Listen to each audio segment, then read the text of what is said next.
नमस्तेऽस्तु महामाये श्रीपीठे सुरपूजिते शङ्खचक्र गदाहस्ते महालक्ष्मी नमोऽस्तुते। नमस्ते गरुडारूढे कोलासुरभयङ्करी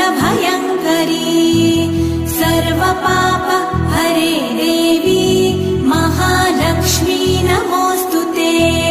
महादेव्यै च विद्महे विष्णुपत्न्यै च धीमहि तन्नो लक्ष्मी प्रचोदयात्।